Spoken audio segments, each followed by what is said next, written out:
Welcome to the live stream here from McCready and Siskey, powered by Rain Total Body Fuel. I'm Neal. That's Tyler. What it is, sir. It's Tuesday afternoon. Just all day long. Rolling on Tuesday all day long. That's it. Nice weather outside today. Is it? Yeah, not too bad. I guess I was out in it a little bit. I went running early. It was actually very pleasant this morning. Like 6 o'clock, 6:15. It's really nice. Yeah, that was really good. Nice. Got a special guest that will be joining us here in about 10 minutes. That will be joining us on Mondays. Actually, will be joining us for the rest of the season on Mondays. Go in the rewind, the review of the previous week, and give his thoughts. Will be joining us. Very excited for that. Good people will intro him here in just a few minutes. But yeah, been a busy day, dog. Been slammed. You've had a big day. I have two big Tuesdays. Again, I said this yesterday. The only day that's not busy is Friday. That's it.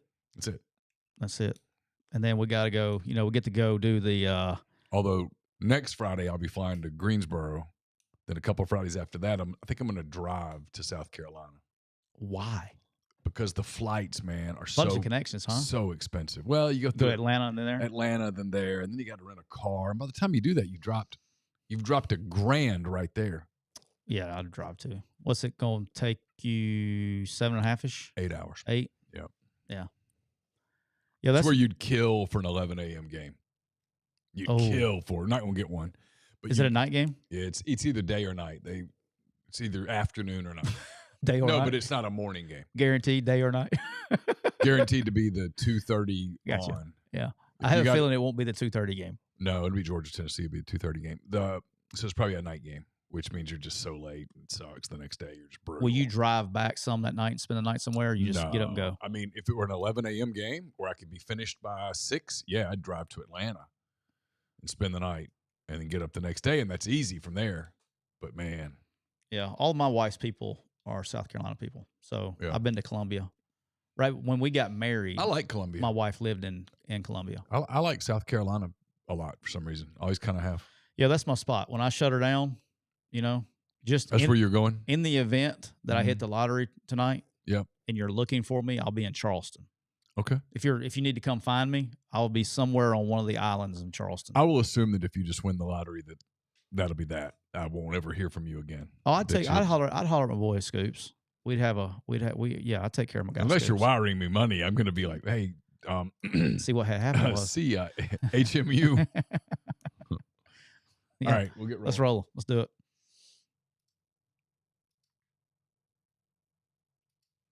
Welcome into episode 203 of McCready and Siskey, powered by Rain Total Body Fuel. I'm Neal McCready. That is Tyler Siskey here on this Tuesday, September the 3rd, as we get ready for week 2 in college football, week 1 in the NFL. The NFL season 2 days away. Ravens and Colts kick it off in Kansas City. City, Missouri. Did I say Colts? I meant Ravens and Chiefs in Kansas City, Missouri on Thursday night. So we'll talk some NFL today as well. First, I want to tell you that we're brought to you by Rain Total Body Fuel. 300 milligrams natural caffeine, BCAAs, electrolytes, zero sugar. It's got what you need to push the limits and achieve all of your myriad of goals. Check them out on Instagram at Rain Body Fuel to learn more. Neal, the Cooper Chevrolet chat is already bumping, and it's going to be bumping even more with our special guest hops in here in a second. Just to remind everybody, the sun is setting on Chevy Summer Drive Sale. Today is the final day to get current incentives on the new Chevys like low 1.9% financing, no payments for 90 days, or you can take up to $13,000 off of all Chevy Silverado trucks. You can go check them out at cooperchevrolet.com or give the guys at Cooper Chevrolet a call at area code 256-236-4481 and tell them your two favorite ball-headed guys said hello. Also, Neal, our show is brought to you by PTG Outdoors. It's a Camus Boats dealer. They have both fresh and saltwater boats.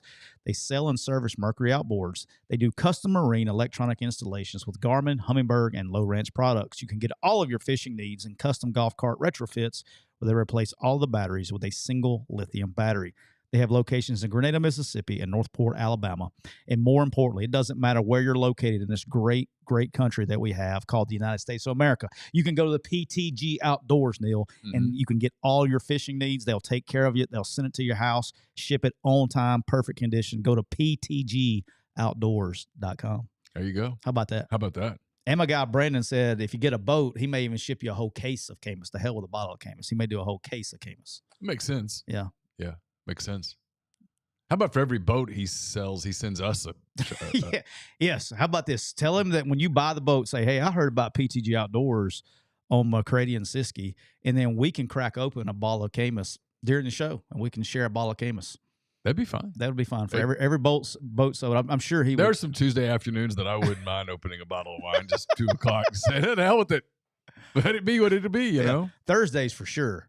You'd be ready to go Thursday. That'd be an interesting day on Thursday if I just 2 o'clock in the day just crank it up. Said, hey, you know what? To hell with it. Let's go. You already got it scheduled anyway. It's Saturday All you somewhere. Gotta do is press a button. Yeah. You can press a button. We'll get you a big. Then we got that 5 o'clock show that become on. Hey, see what happened was. How are you doing? All right, so we got a guest coming. We got a guest coming here in just a few seconds. Yeah, let me text him and tell him if he's ready. I'll tell him to come on and click the button while we're waiting. I'll just tell you this while you've had it. He probably heard it. He probably heard me. He saved the world. He saved the world from something. All right, ladies and gentlemen, boys and girls, this year's special guest coming in straight out of the Mob City, a three-time national champion quarterback at the University of Alabama, Heisman Trophy finalist, and Neal and fans. He's also a 3-time world champ at the house. The man, the myth, the legend, AJ McCarron. How was that intro? Can you hear me? I'm concerned he can't hear. Can you hear? Can he see? He can. It's his. I have no clue. It's AirPods. I'm gonna take your AirPods out. Yeah, AirPods sometimes just don't. All right, can you hear now? I got you. All right, yeah, AirPods got the last AirPod victim we had was John Summerall on draft night. They don't work with Ecamm particularly well. They don't work with Zoom particularly well. Anything that's like has a going through multiple interfaces, they get lost. Hey, I didn't tell you we were going to talk about this. So I did tell you the punishment when I was talking to you last week. So if Neal loses our competition this year, it's not an if, AJ. It's when. All right, but we gotta go with this. So I gotta explain because AJ is gonna have my back on this one. So here's the deal: is if he loses, all right, and I'm okay with changing the shirt thing because he's concerned about the shirt. But the original punishment was he's got to spend the night in the infield. We'll get him a tent. He spends the night in the infield, okay, and he's got to go cowboy boots, cut off blue jean shorts, and we were gonna get him a T-shirt that said Dale Earnhardt is overrated. To wear in Talladega. How many things are getting thrown at me in that scenario, AJ? So my wife is like, look, I know what she's thinking. She's like, okay, this is happening in April. We've got one graduating from college in May. We've got one graduating from high school in May. She's going 2 things. She goes, 1, these are going to be pictures that she's going to want to keep. 2, she doesn't want to pay for all the facial reconstruction that's going to be necessary when I'm bombarded by Budweiser bottles, some half full. And Tyler's like, oh, no, we got you, man. If something happens to you, we got this. And I'm like, well, okay, great. While I'm laying on the ground in a pool of blood, you guys fighting for my revenge isn't going to really help the situation at that point. AJ, tell this guy we roll deep. He'll be fine. Yeah, you'll be fine there. Track president, NASCAR, like all the sheriffs, I used to go up there every year, but they always look out for us. Hey, I think you and I have talked about this when you did home visit. Hold on a second. Stop. All right. So it's one thing when AJ McCarron, who took Alabama to like 7 national championship, walks on the track. It's like, hey, we probably ought to take care of AJ. I get that 100%. I'm fine. AJ could kind of get away with whatever he wanted to there. Outside of just like killing somebody. So I did not play quarterback at Alabama. I didn't. I didn't. I covered. AJ, I covered some people who played quarterback at Alabama, but I never took a snap myself. AJ is going to go with us if he's not playing at that time. If the season's done, it depends on what he's going to do in the spring. But AJ will be there if he can be there. I took some JV backup quarterback snaps at Ruston High School back in the day. The shirt is the biggest issue for you, just because that's Earnhardt. All right. I know. I'm okay. Look, because I want my guy to be comfortable. Okay. All right. What if we did this? If we took off if we didn't do the Dale Earnhardt or Zoe Ray, but we made you wear like a Danica shirt, like a Danica Patrick shirt. What about that?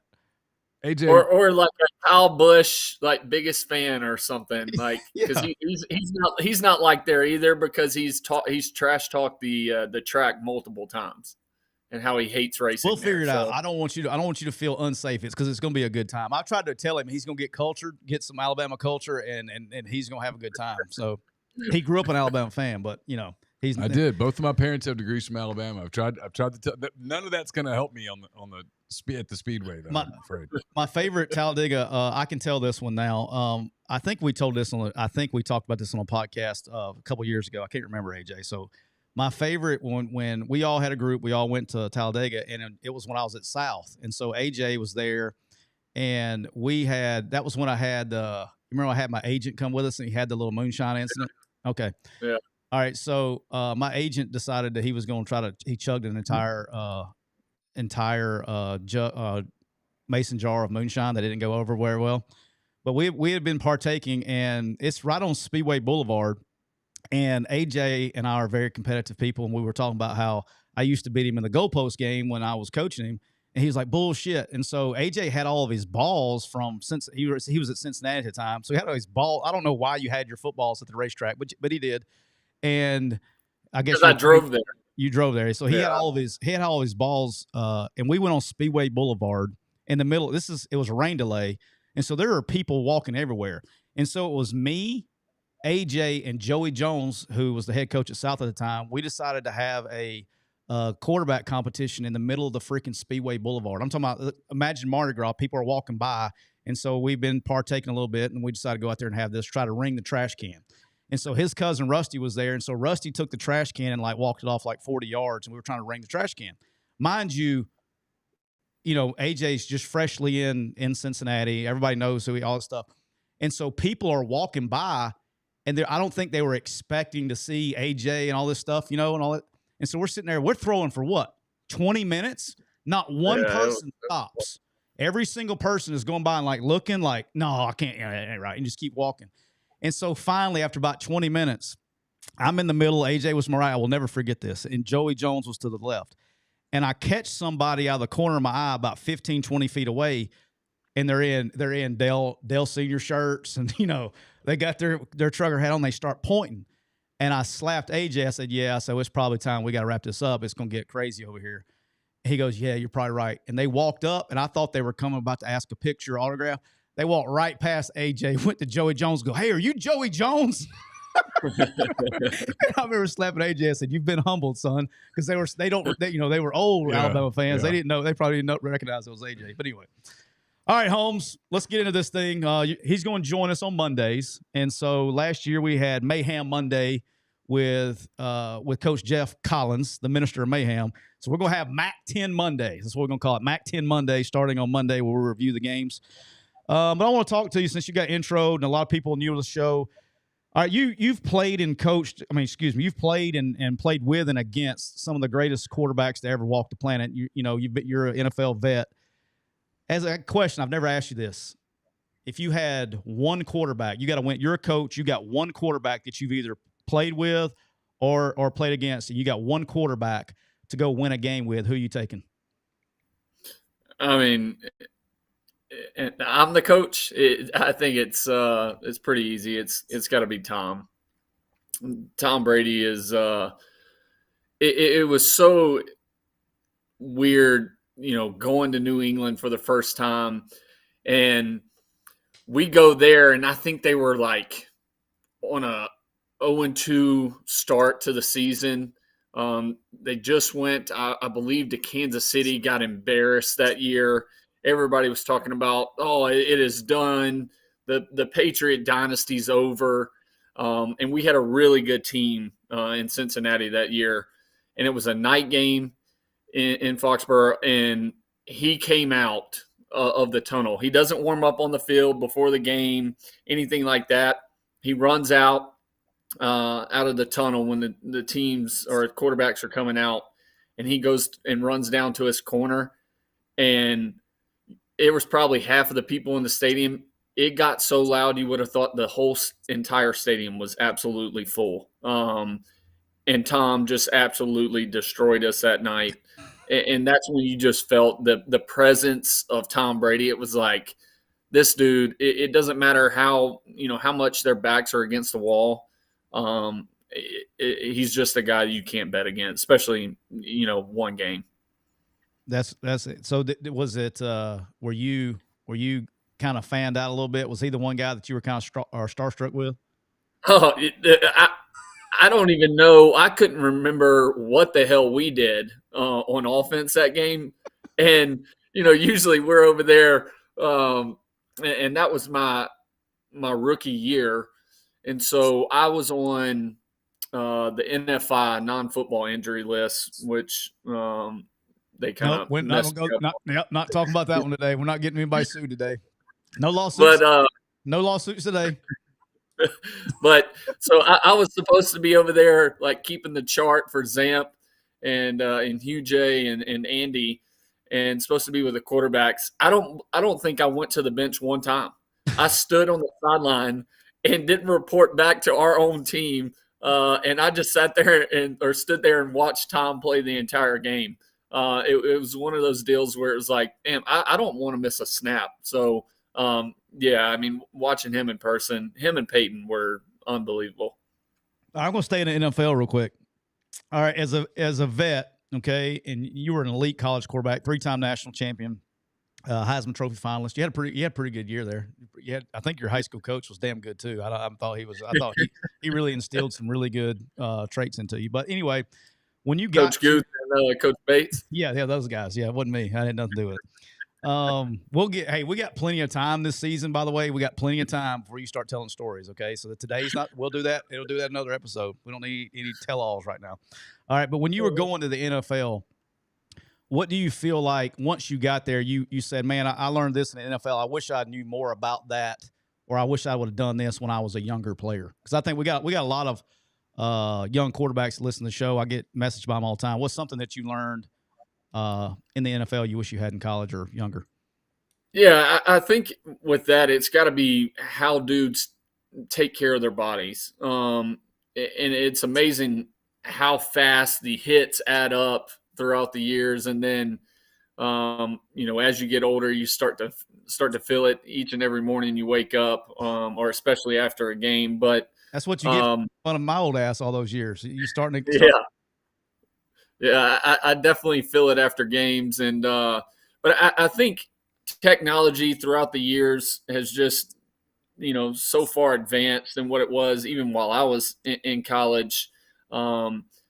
Chirotherapy, just the pods that these guys get to lay in and rest. There's so many aspects. Red light therapy, like the biggest thing we had was probably, hey, go get yourself a massage. And it was like, all right. So, but there's so many more things. I bet they didn't tell you that in Houston when you were there. That's what they told Deshaun Watson, and look at what happened. I bet they didn't say that in Houston when you were in Houston with Deshaun, did they? I mean, Deshaun's like every 10 minutes is like, hey, you think I ought to go get a massage, huh? Right? Listen, I'm staying off that subject because they're friends. Yeah, I love Deshaun, but I couldn't resist. I'm sorry. I'm an asshole. My bad. I'll make sure that doesn't get clipped. He caught me by surprise. But back to your original question, it's got to be taking care of the body for sure. They're big in Auburn, too. All right, show's already off the rails, right, AJ. Sorry. Show's already off the rails. All right. You played a lot. You watched a lot of ball this weekend. All right, I know you're busy with your kids. Can I ask an NFL question? Absolutely. So last year you were Cincinnati. Burrow was out for the year. Jake Browning was in. Browning played pretty damn well, I thought. What are your thoughts on the dynamic in Cincinnati this year with Browning kind of taking a back seat again with Burrow presumably healthy? And how do you think that sort of shakes out this season? And then how do you sort of think Browning does down the road?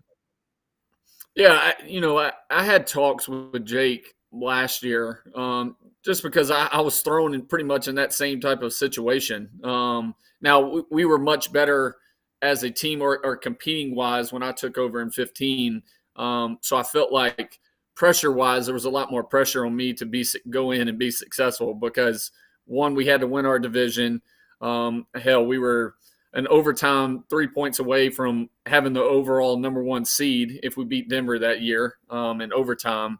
So I think for him, the good thing is they re-upped his contract, I think, for another 2 years. When I was in that situation, it was really considered my first year of my contract. So to be able to get paid, I missed out on that. The biggest thing for him is he's in a tough spot, right? Being there, re-signing there, and it's great for him to get the money he can. But if Joe stays healthy for the next 2 years of his contract, well, then everything he did this past year in those, however many games he ended up playing, they really don't mean anything because now the NFL works. It's so weird how it works so fast off of, hey, what have you done this past season? And if you haven't played, it doesn't matter what you've done in the preseason or anything, they're not going to pay you. So people can look at you as a starter last year and say, oh, well, that guy could possibly start for some teams. But if he doesn't get back on the field in the next 2 years, he's in a tough situation because you kind of get pushed by the wayside.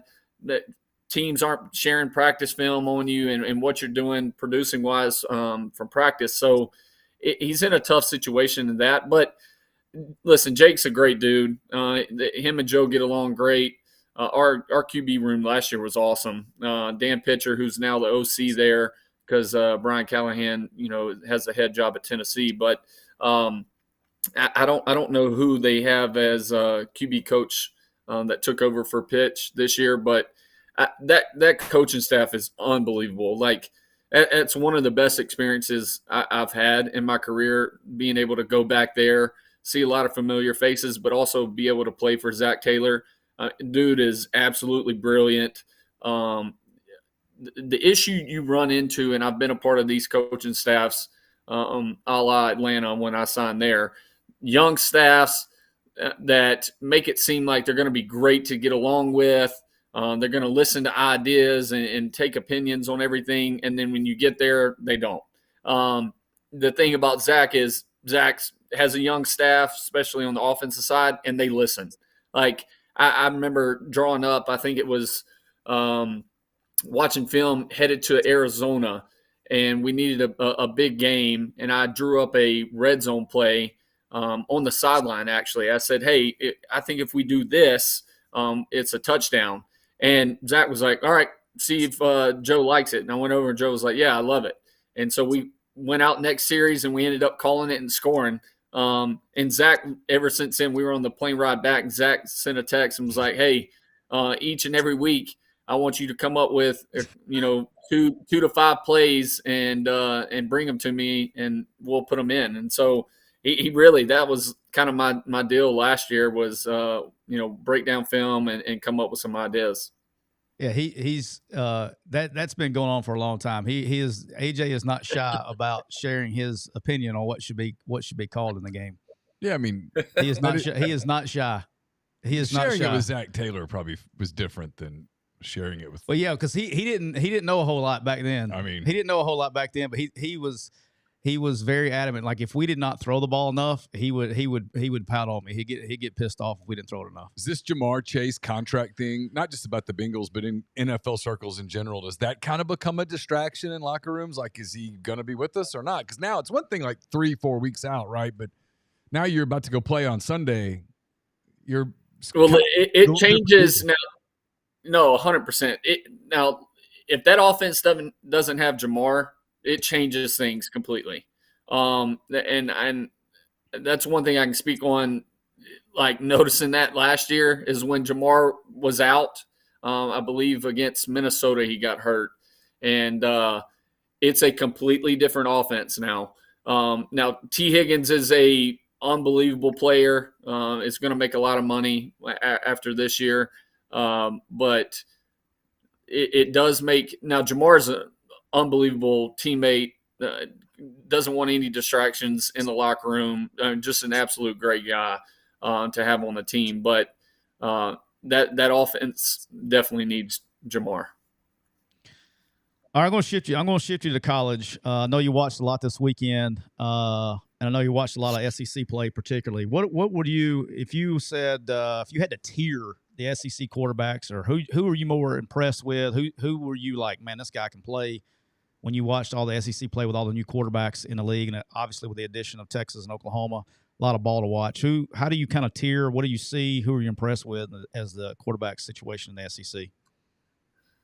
Yeah, listen, for me, I was thinking about this earlier when we were talking about it, but I think it's Quinn Ewers.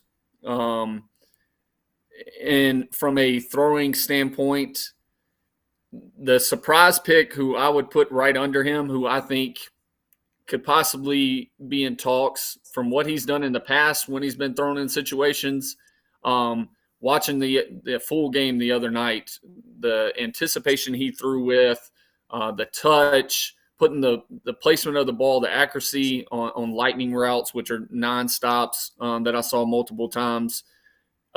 Garrett Nussmeier, I think, is an absolute baller.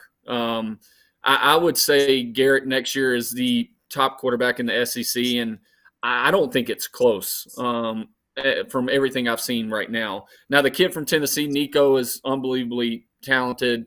You got to have more experience, but Garrett has some more game situations. I mean, brought LSU back to win a bowl game last year late after being thrown in, not really starting all year. I'm super excited. I think if LSU has a defense, which their head coach has never had a good defense wherever he's been. If they can find a defense, I think LSU is a very dangerous team. They got so many offense. I didn't sense any 2012 Orange Bowl sentiment there from the quarterback of the other team, did I? Listen, I caught some shit the other week, or Manti made a comment about our team walking out of the tunnel, and I just said, listen. Now, they were big. I remember watching Tuitt and Nix and all them run out, but they were awful. And I remember Coach Kelly at halftime talking about, maybe they don't come back out of the locker room at halftime, which he was 100%, right with that, because they were awful. I mean, their team had made a girl completely disappear during the year. It's conceivable they could make a football team disappear for a half. I mean, y'all dark today, boys. Let's give credit where it's due. I mean, she just went away. Dark. I remember watching. I told my dad for sure, but other family members. I remember watching film. They went into triple overtime that year versus Pitt. And Pitt was one of the worst football teams I have ever seen. I hold my cap on that BBVA Compass Bowl win over Pitt now. So let's don't get carried away. They did have Aaron Donald as a 3 technique. So let's. Well, listen, they had one unbelievable player, but that Pitt team was bad, and I remember watching that, and that might have been the only film I really sat down and truly watched. And I told my dad after, I said, we're going to beat this team by 20 plus. And he was like, no, you're not. I was like, I promise. They are not very good. So you got on the plane to head to, where was that? Miami. Knowing you had the national championship in your back pocket already. Well, yeah, of course you don't know. I mean, I'm confident as hell. Like I said, they ran out. I was warming up, and I'd always warm up on the opposing sideline. And Tuitt and Nix, and they had some big dudes run out, and I was like, damn, there's some big boys. But man, they did not play well together. But to go back to your question, I think if I had to do tier one, it'd be Quinn, Garrett, Brady Cook is another one I'm high on. I like watching him. Carson Beck, Jackson, and then it would be Jalen. And I think Jalen is a bottom tier one maybe. And I know I'm going to catch heat from Alabama fans. But Yep. Hey, Neal, he's more talk here about too. Alabama one time when he lived in Mobile. It didn't work out so well for Neal. Maybe better for you. Worked out better than it did for Lene Kakua, I'll tell you that. And the only reason I say it from a Jalen standpoint is I still haven't seen enough. I got to see a game to where they come out. I mean, they threw the ball 9 times. I have to see a game to where they're going against a really good opponent that has a great defense, and they have to throw the ball to win. Just because I haven't seen enough of it. Well, you're going to see it here in about 3 weeks. That's the T-shirt I should. Yeah. If I could find it, I'd wear my ULM 21 Bama 14 T-shirt. That's funny. I got me fired. All I did was I said that game was losable for Alabama. That got me canned on a Wednesday. WNSP, baby. I mean, please, AJ, say who won, Neal? Who won? Well, the funny thing is, I was at the game. So yeah. I was not at the game. I had been relieved of my duties at WNSP. I didn't even get my severance pay. Really? Nope. AJ's a big WNSP fan. He listens to it. He listens to it all the time. Mm-hmm. He's a big WNSP guy. All right. Speaking of Alabama, I just kind of feel like I'm just throwing fire at everything right now. Yeah, just burn it down. All right, hey, so that kind of leads me to the next question. So when you guys played against Manti, had the story had come out by then that she wasn't like? Yeah, it had broke like a day or two before the game, and everybody was talking about it. I'm sure. What was that? I mean, what about on the field during the game? As that thing gets away, are you guys like making no shit was talked about that at all? I'm sure. Shut up! I gotta know. Like, give me a couple of anecdotes from that, because that had to be absolutely wild. You guys are winning like 75-0. There's still, it's like the Furman Ole Miss game the other day. There's still like a quarter and a half left, and there's Manti Te'o, who just lost his girlfriend. I can't remember, but there was a picture, and they had the trophy out, the crystal ball, when we had team photos that day, and there was a picture of Manti holding the crystal. He went and grabbed it and was kissing it, and somebody messed with the photo, photoshopped it, but made the crystal ball disappear, and so he was just like kissing the air like that. That's so good. Dark. Come on. Oh, you had to know. You had to know. I mean, he's the starting linebacker at Notre Dame, and he's dating a girl for 3 years or something, and he never sees her. I mean, red flags. I mean, I'm just thinking. Well, Tyler Eifert, who was a teammate in Cincinnati, and I ended up talking to him about it because he was on that team, and he said everybody on their team knew. Had to, right? Yeah, he said everybody on the team knew all year long. They don't know how it just randomly came out. And now listen, I wouldn't put it past Coach Saban was the one that got that shit leaked somehow. Wouldn't do it. Because it's one thing if it's like the dude in the very back of the nerdiest computer class of all time. If he's like, hey, look, she's probably not real, but just maybe I'll wait this thing out, because what choice do I have? He was the starting middle linebacker at Notre Dame. Come on. I know for a fact, like I'm just saying, it would not surprise me one bit if Coach Saban was like, hey, Joe Pa, release the story now. Yeah. I was like, all right. Nothing like that would have ever happened, AJ. Nothing like that would ever happen. Ever. Yeah. You can't be coming over here spilling company secrets, AJ. I mean, I give him credit just for showing up for the game. I actually give him credit for just appearing. I don't even know how you follow that up. So AJ, tell me about. No, I don't even know how you follow that one up. What a story. All right, I got a question for you. I've never asked you this one. I think I know it, but I'm going to ask it anyway. I may know it. I know we've talked about this before. All right, so you have really done a really good job over your career staying healthy. You went through a lot to play. I don't think people know exactly how much you went through to play. Hey, can I tell about the Arkansas game, or is that still company secrets? No, you can tell. So AJ in this would have been 2011. 2010 or 2011. AJ's 2011. 2011. Arkansas is good. You know, that's Bobby P. We always are. Yeah, he's a big Hog fan too. Huge, off the charts. And AJ dislocated his shoulder, came out on third down, and they went to kick a field goal, and AJ's shoulder is out of socket. And he comes over to the sideline, and AJ holds for field goals. I was going to say usually held. Yeah. And while it was a timeout or somebody was hurt or something like that. I think it was the dude that hit me snapped his arm. Yeah, broke his arm. Yeah, so he was out. AJ got hit, so he broke his arm, but AJ's shoulder was out. And it was his throwing shoulder. And so AJ's you can tell when AJ gets dinged up a little bit because he doesn't talk. He actually gets quiet. So that's the telltale. I just spilled your secret there. When AJ gets quiet because he likes to talk, that's when you know he's hurting a little bit. So he's hurt, and then they called a fake field. They were calling a fake field goal, and AJ's like, AJ doesn't say anything. And coach is calling a fake field goal.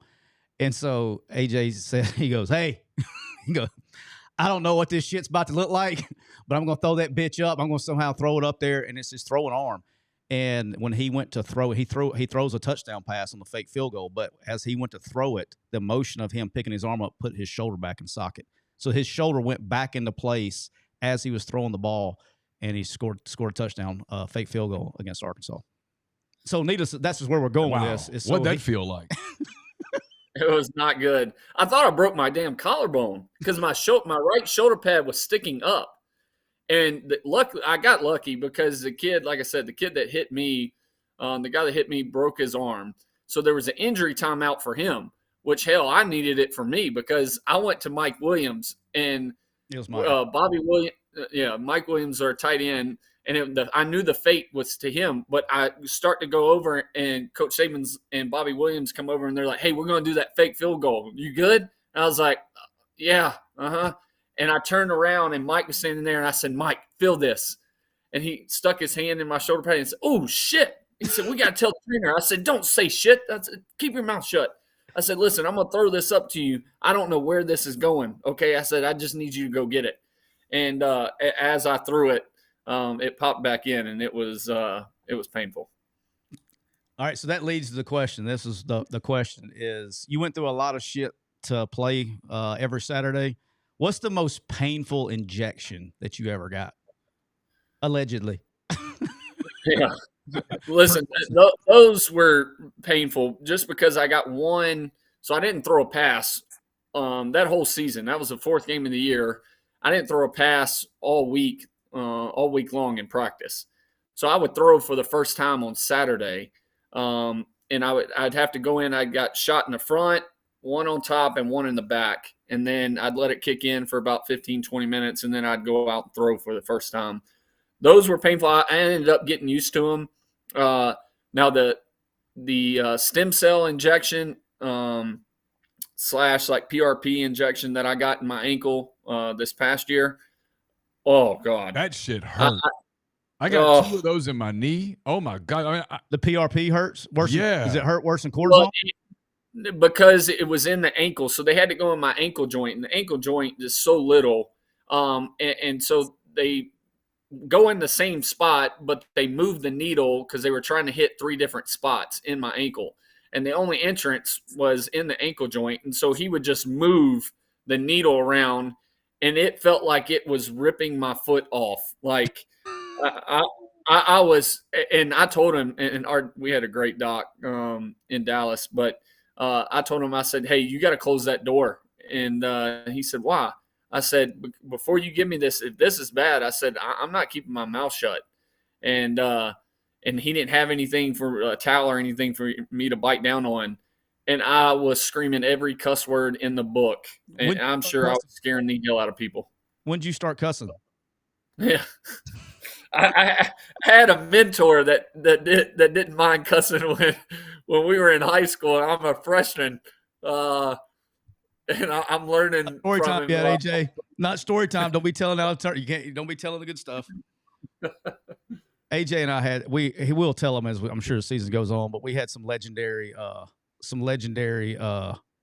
verbal confrontations over.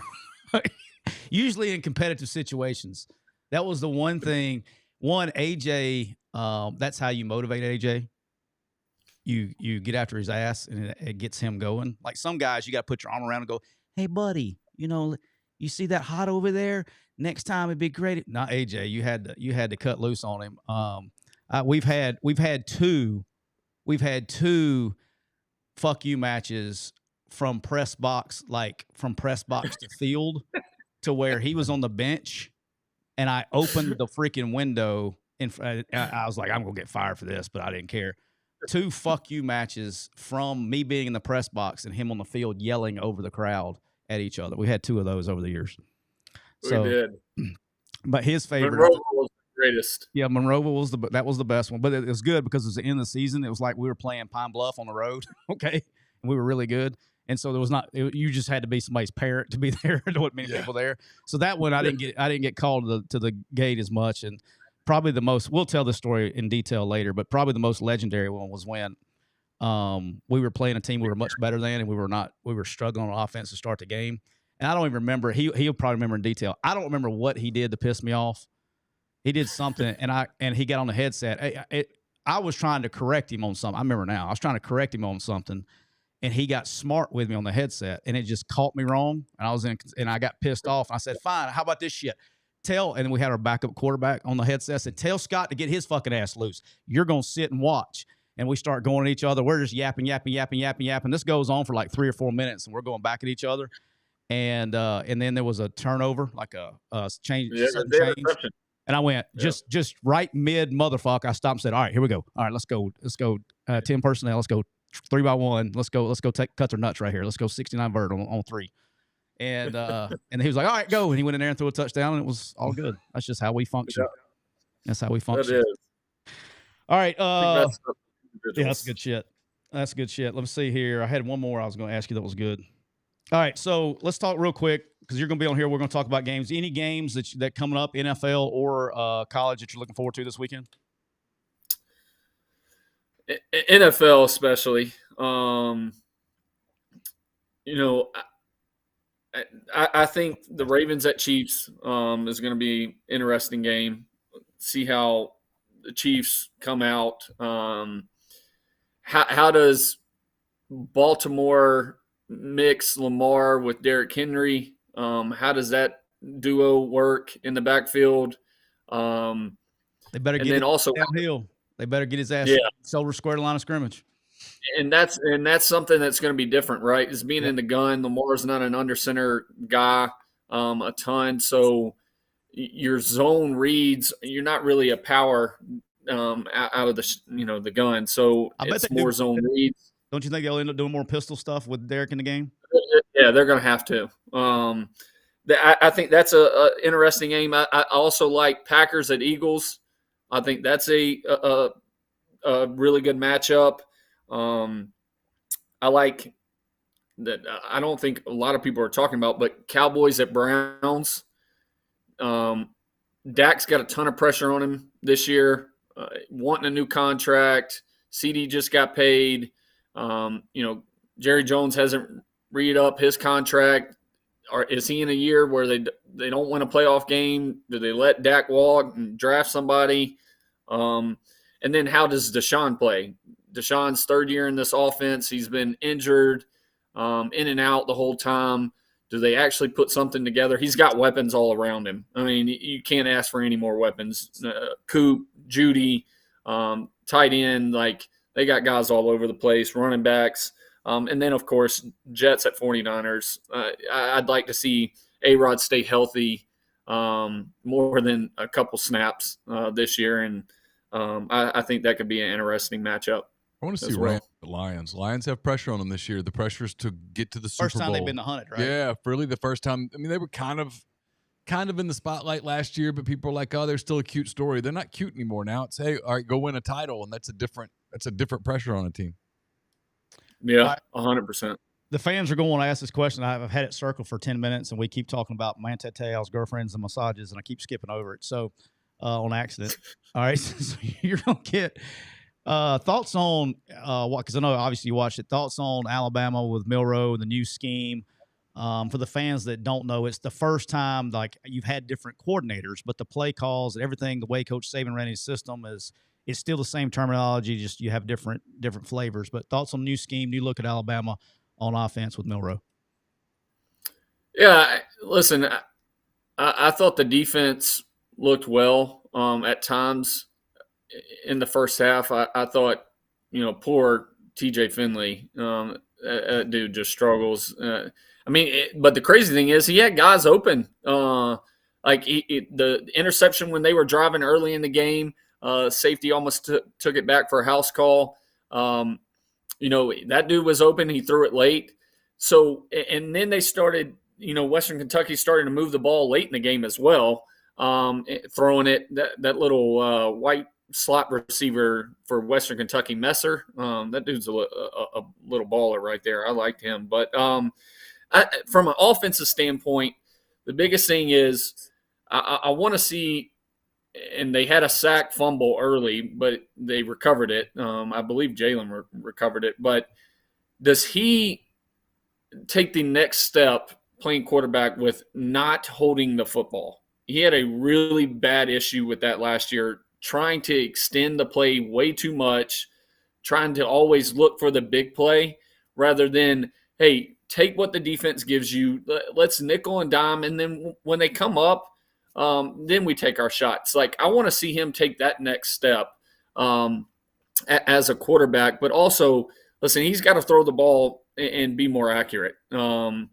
He had too many instances last year of his accuracy showed, his lack of accuracy, I should say, showed. And it really hurt him against Michigan that game. I mean, he missed over routes that were running wide ass open. So does he take that next step? And you really didn't see enough out of this weekend. They threw the ball 9 times. He was 7-9 for, I think, 200 yards and 3 TDs. So that's a big deal for me, and I think is going to, determine if they have a lot of success as a team this year. I mean, they got some tough opponents coming up, so it's going to be an interesting year. And I hate that for them because you always want Alabama to do well and succeed. And it seems like Coach DeBoer is awesome, and dudes love playing for him. But I hate it for him too, just because the nature, both of you know the nature of the beast. Like, if he doesn't win a national championship in the next 3 years, maybe 2 years, or at least compete for it, like, I don't know if he's there. Wow. That's what we do at ULM. We give you 3 years. That's it. You get 3 years. 3 years, you're out of here. You're gone.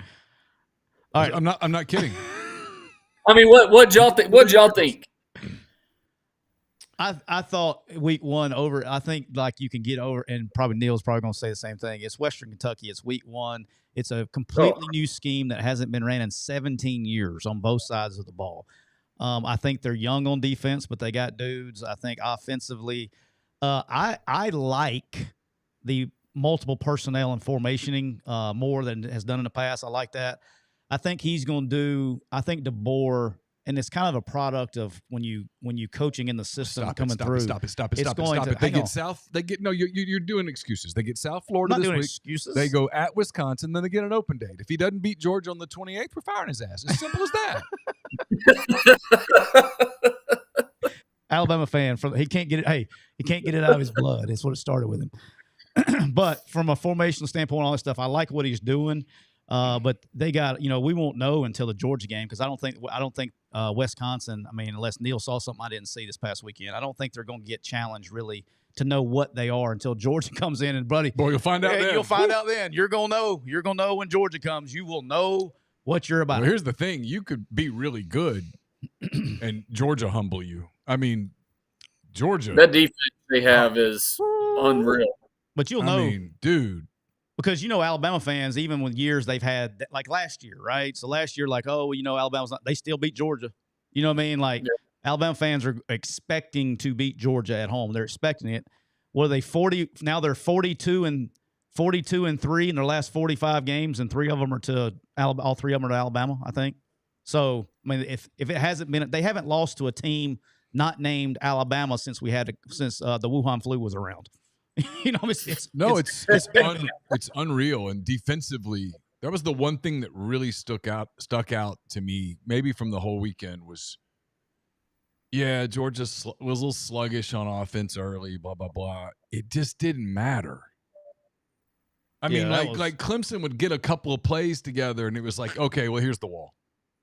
And then Georgia was so fast off the edges. They're so powerful.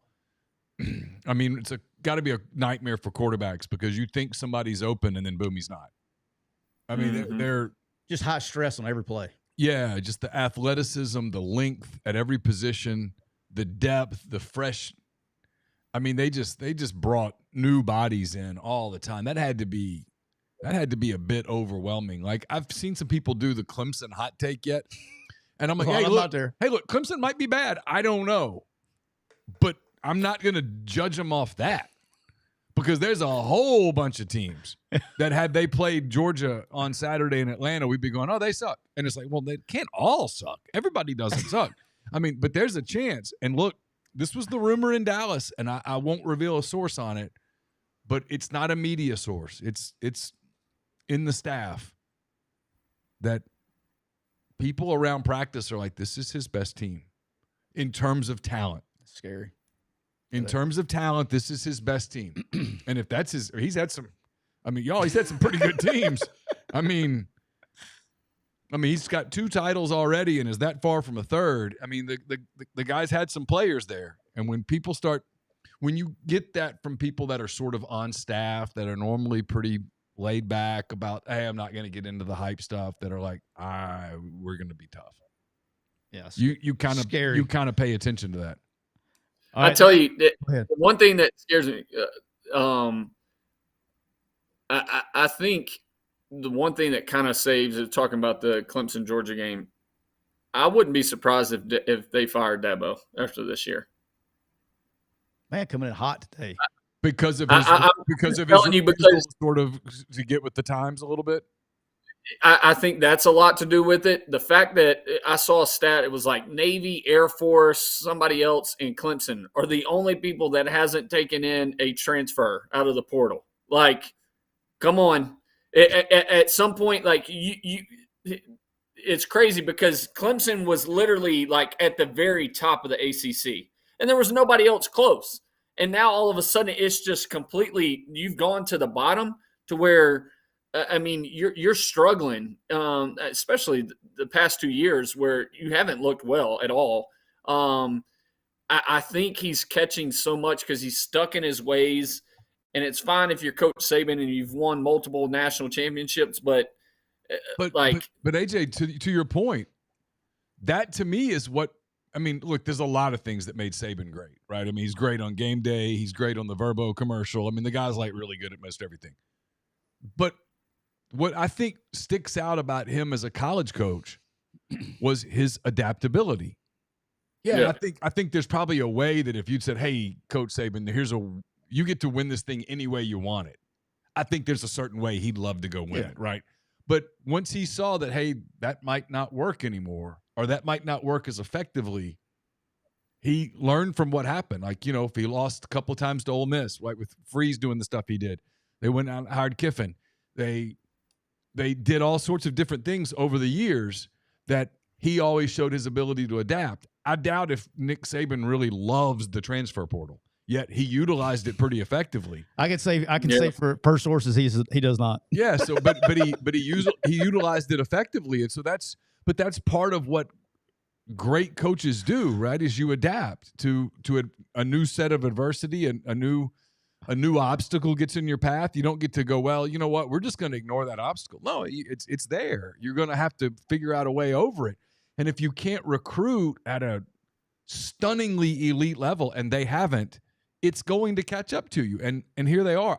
I mean, like, excuse me. My guess is at the end of the season, we're going to look up and see Clemson's lost 4, 5, 6 games. That's my guess. Because I think there are other teams in the ACC that are better than them, and I said teams plural. Okay, But They don't have to play Miami. On the flip side, I'm not going to judge and go, well, Georgia kicked their ass, so it's done. But I do think there are warning signs. And you could look out on the field at times and go, you guys should probably be better than this considering the recent pedigree that you've had. And then you look around like the country and you look at some of the programs that have turned it around quickly, like Ole Miss. You look at what Penn State did in the portal, Missouri, what they've done. And those are coaches who have adapted to a new landscape. I mean, I'll use Kiffin as the example. He's repeatedly says he doesn't think the portal's great for the sport, but it's part of the sport, and so he utilizes it really effectively. Right. And Dabo does this real stubborn thing about we're not going to do it that way. We're going to do it a certain way. And okay. Yep. I mean, I said all that and mentioned that to say I think the coach on the opposing sidelines is, after they fire Dabo, could be the next head coach at Clemson. There. All right, you lost on that one. Who is it? Glenn Schumann. Oh, D coordinator for Georgia. Awesome recruiter. Young. Yeah. Brings in new energy. Like, I think Schumann's going to be up for some jobs. Crazy thing is, he was a GA when I was at Alabama. In so many ways, and it's really the ultimate compliment, I think, to Saban. In so many ways, current Georgia has become 8 years ago Alabama. Agree. That's what I was talking about on defense. You know what I mean? Like, that's what their defense reminds me of prime Alabama defense, where it's so damn stressful every play to call a play. You're scheming your ass off to get a freaking 5-yard completion. You know what I mean? Like, it's just stressful. I mean, because it's like, you play Alabama. It's like, here's your game plan against Alabama. You're going to practice your shit out of back shoulder balls. You're going to practice shit out of the what my man Coach Saban called Buffalo Y7. You're going to double ends with a corner out with trips, and you're going to pray to God that your best third and long play is they're going to go 25 buster or 2-man, and you're going to send everybody deep until your quarterback take off running. That's your best third and long play, and it's frustrating as an offensive coach when you're going against it. And I feel like that's what it's like watching Georgia now. All right, I got the last question. I'm going to get you out of here. This is right up Neal's alley. Neal's going to like this one. All right, so there was this short, really good-looking shit that was around you in your high school days. He's a good-looking son of a bitch, okay? But he was around you, and so he knows a little bit more about your past and as you were as a young buck. So rumor has it, per sources, you were a big Canes fan growing up, right? Big Miami fan growing up. Big. That's just a rumor, okay? And I heard it from somebody pretty well sourced on this. And my question for you is this. If 2008 was today and Miami came and dropped that bag off for NIL, would you have gone to Miami instead of Alabama? If they outbid Alabama, would you have been a Cane if they dropped the bag? If they dropped the Cam Ward bag off at your house, would you? I shouldn't say that. If they dropped the NIL, the legal NIL, off at your house, would you go to the? Because we didn't do the pay for play shit back then. That's all rumors and shit. So would you have gone to Miami? Did get busted during that time for the jewelry guy and him paying people. So what are you doing? I was looking through this week.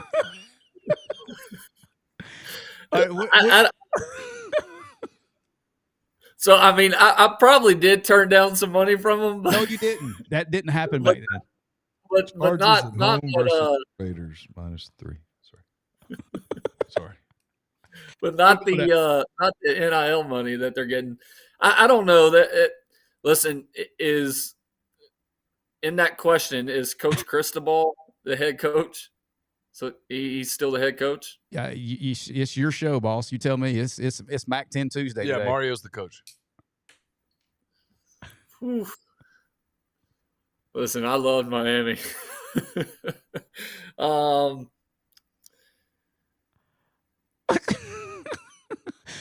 Choose your words wisely, my friend. Choose your words. He can say anything he wants. He won titles. I'm just busting his balls. Listen, I don't. It's hard to, go against Alabama. But listen, I grew up loving Miami. If Miami dropped some money, It'd be tough. Because hell, I mean, Alabama fans can't be pissed. Let me just go get that money and I'll transfer it back to Alabama. There you go. Yeah, that's all you got to do is you go in the free agency market every year. You come to Alabama. Yeah. I mean, hell, like we can go to a different school every year now. It doesn't matter.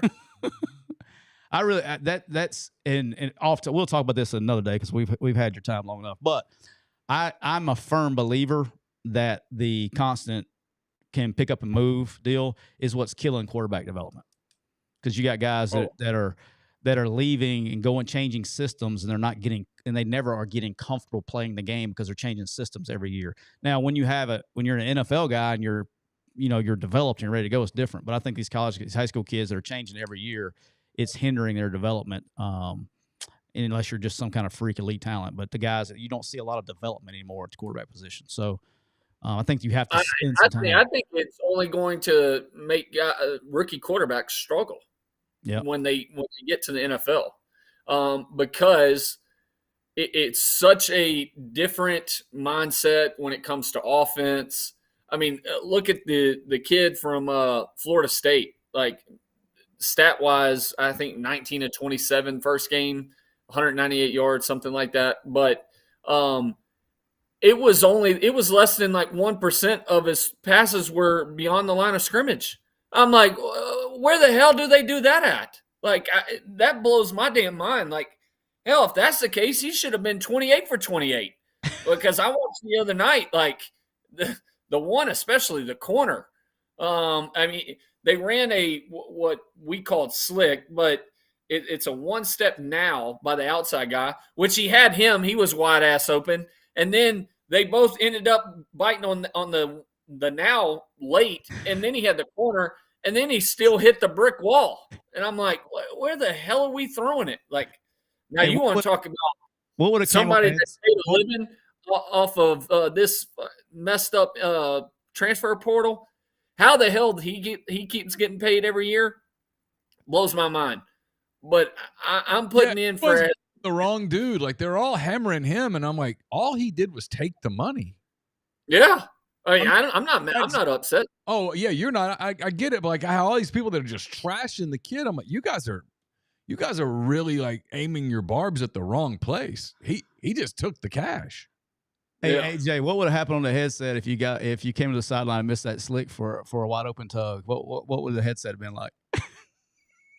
It wouldn't have been good, but you wouldn't have to worry about it. I would have been on the way to the sideline tapping myself out like this, like, send the next kid in. Like, there ain't no way. If I miss those kind of throws, I mean, that dude's accuracy, godly, that's tough to watch. I'm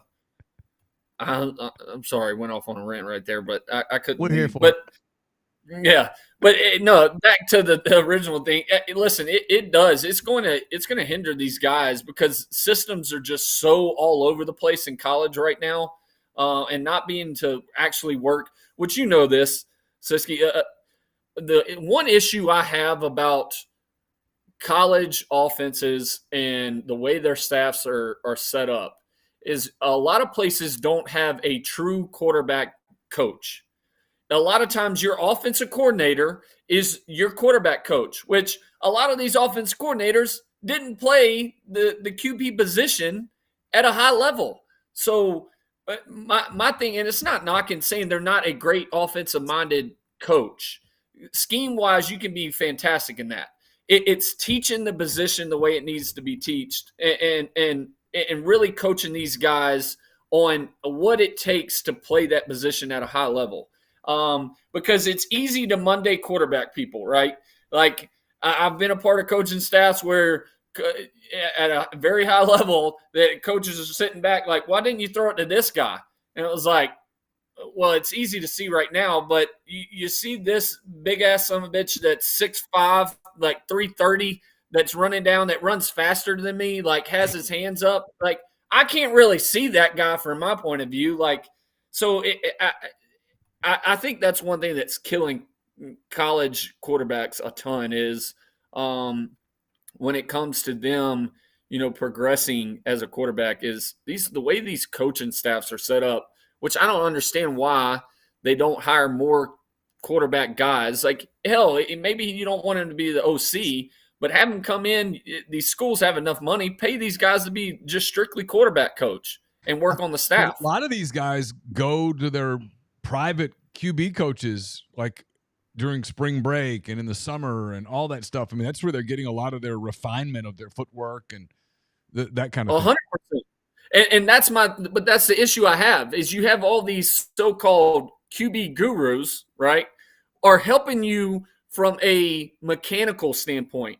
But while you're doing all that, you're not going over your offense while you're there. You're calling out a route. You're going through a route tree. Like you're doing drills that, you're dropping backwards and flipping around like shit you ain't going to do in the game. It's like, okay, well, this looks great for IG clip or TikTok or whatever, but how the hell does this help me? So that's my thing is like you're not really progressing in the offseason the way you should on learning your offense. Like if you were able to stay at school and say, hey, our QB coach is here all summer. Like he's not going anywhere.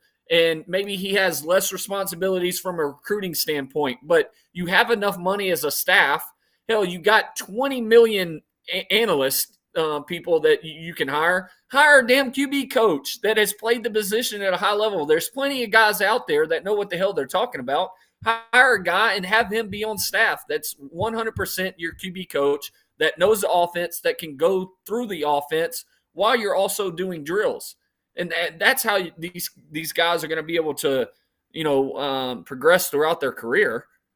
Yeah, well, I think you're going to see some of that probably this next year because they just passed the rule in August and it was late that all the analysts can do the coaching duties and stuff now. So I think you'll start seeing some staffs, particularly larger staffs that take advantage of exactly what you're talking about, whether it's an analyst and like, hey, you're the quarterback coach, even though you're an analyst, right, and have walk-around coordinators like you do in the NFL and all that stuff. But, it's the part that's hard is the rules have hurt that up until now. So I think you're going to see that.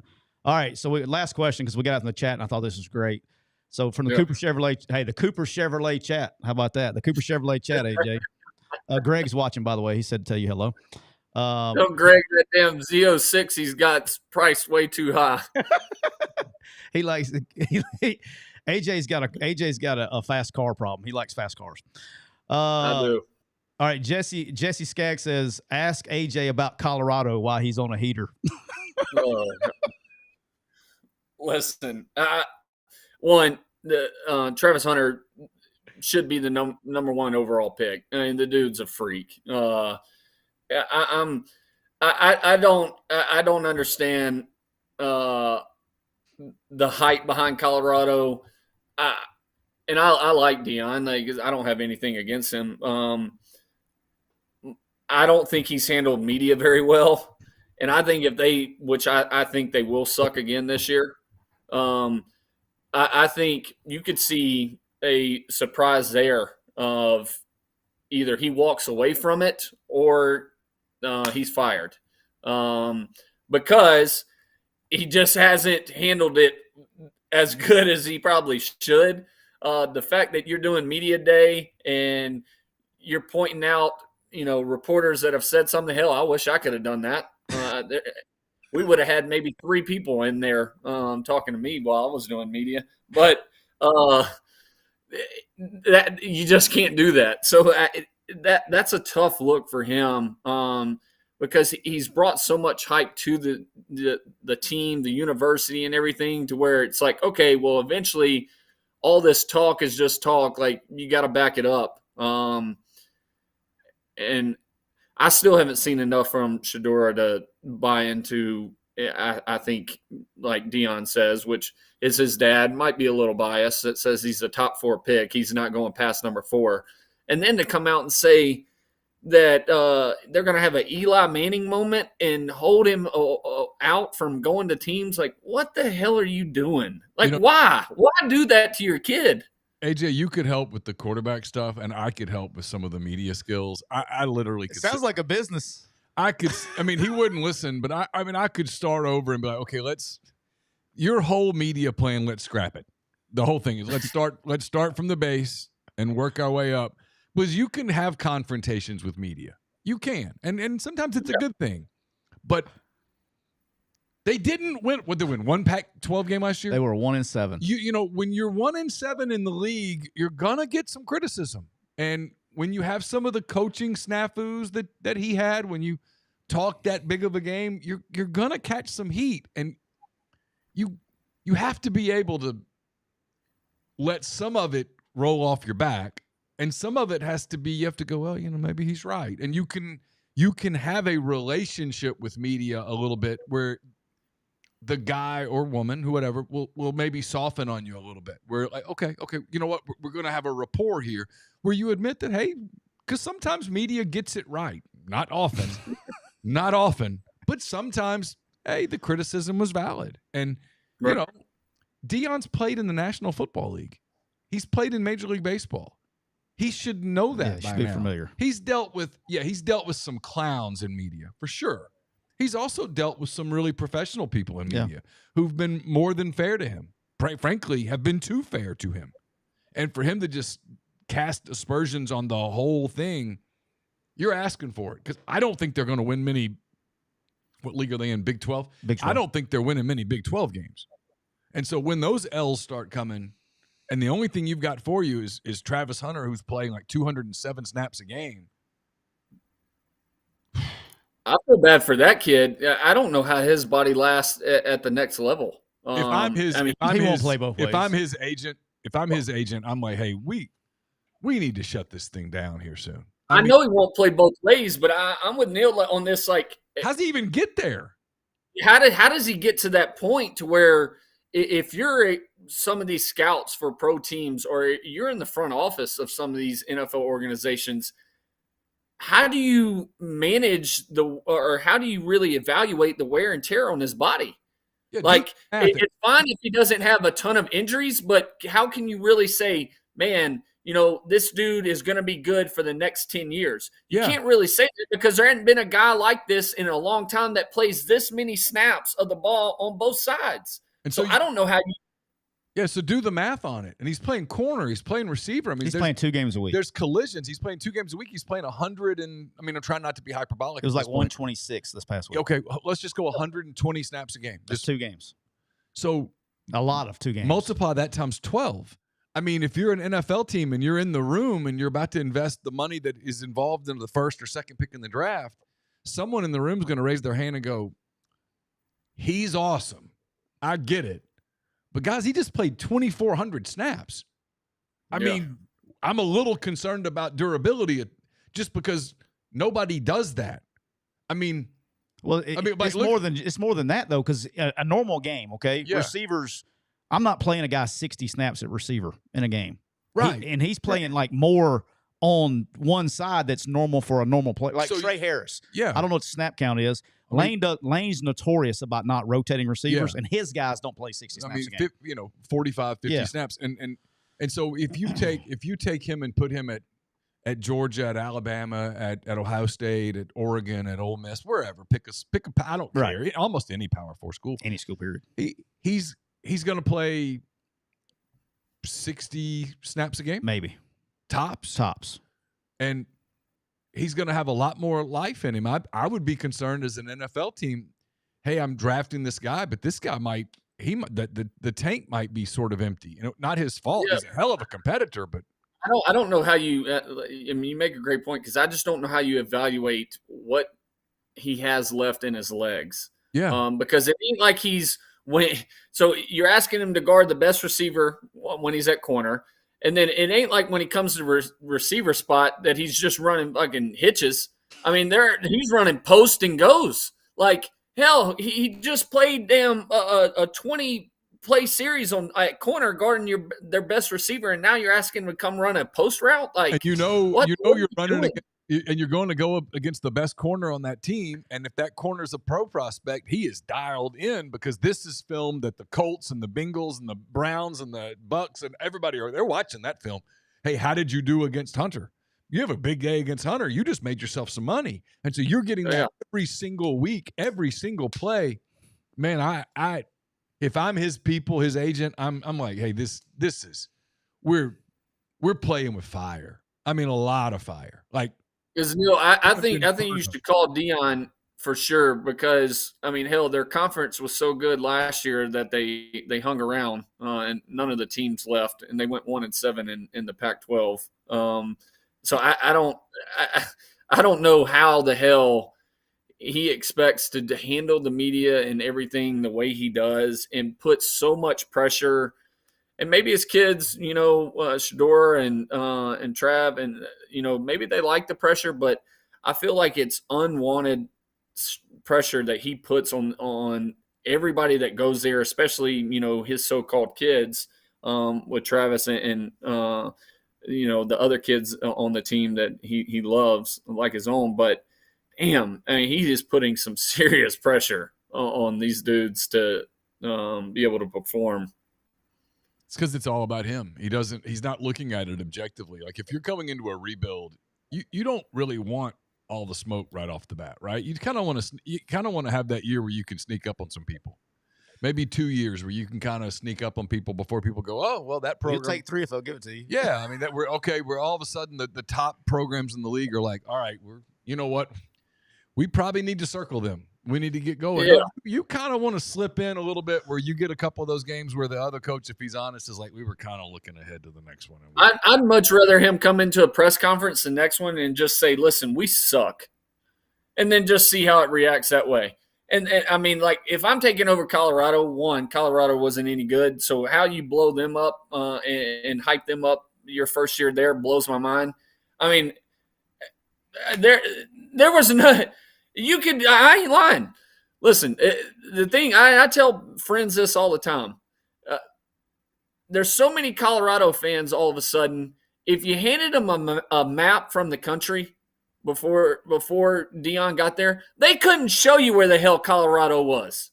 They couldn't. And then all of a sudden the stadium's packed and they know where the hell it is. Like, it's like, come on. Like, Cordell Stewart ain't running out to play quarterback. What was that, Neal? I said, ask them to find Ukraine on the map. Find that either. God, they got a blue and yellow flag in their Twitter profile. Hey, we got once a show, baby. We got to stick it in there once a show minimum. That's hello, TikTok. Hello, hey. This is probably a good time for YouTube and TikTok to let you guys know that this episode is brought to you by the Biden-Harris administration 2024. Our friend Joe. 9 weeks from today, get out and vote, boys and girls. Twice if you can. Somebody needs to let Joe. He's not running anymore. Somebody needs to let him know he's out. So they got a new guy. So AJ would love to go against the old 4-4 defense. What would the Saints do to the 4-4 defense from Wisconsin? What do you think would have done in high school? How many points would it have scored? Oh. Who the hell's running in 4-4? Hey, that's what the but now keep in mind, every time you looked over at the sideline, you'd see the coach for the Wisconsin team doing this. And that would distract the hell out of you. So you'd be like, what are we doing? And so was Wisconsin running a 4-4? No, the high school that Walls coached at. Walls was a high school coach in Wisconsin, and he's allegedly some legendary high school coach that ran a 4-4 defense. And I said, well, boys, the Saints would have put about as many as we wanted. Like, did you go? You watched the Furman on this game? He must have been running that defense with his platoon in Iraq, huh? That he never showed up for. He retired. I just want to remind you guys that this episode is brought to you by the Biden-Harris administration 2024. I appreciate all the things that you've done for this show. You've made this show possible. You've brought our guest on today. I'd like to remind you guys of that. So there you go. All right, talk. Before we get banned and canceled by AJ's like, everyone told me to stay away from McCready. I didn't listen. I listened for a long time, and here we are. Yeah. Well, listen, I'm not. I'm to the point. I don't care. So, listen. For the first time in my career this year, I've responded on Twitter and gotten political. I've had enough. Stupidity has just gone to another level. No argument here. Yep. Good. I mean, yeah. Hey, welcome home, brother. Welcome home, son. Welcome home.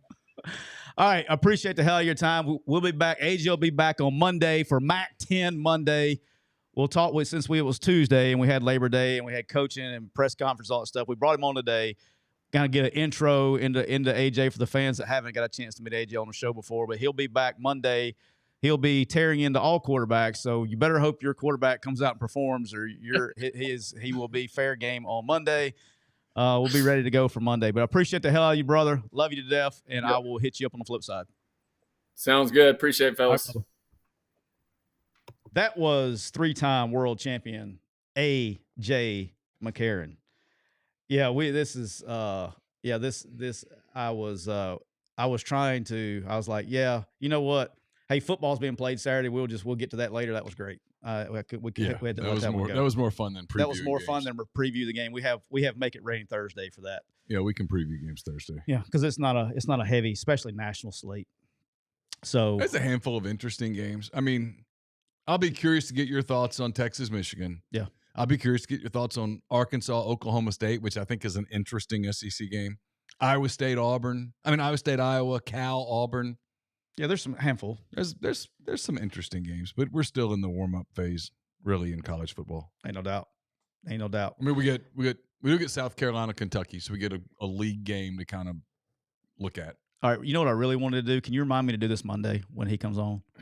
Can we just stop him halfway through and you read the Wendy's ad? I started to do it today, but I saw some in the comments. We're gonna do it like unscripted, just see and watch. I'll just say, hey AJ, have you ever had Wendy's nugs dipped in sauce?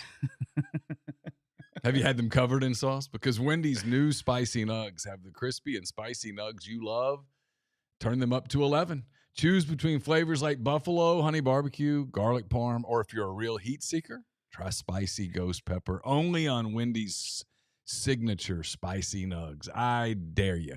That's 7 delicious ways to try the nugs you already love. So pick a flavor, grab some extra napkins, and prepare to nug like you've never nugged before.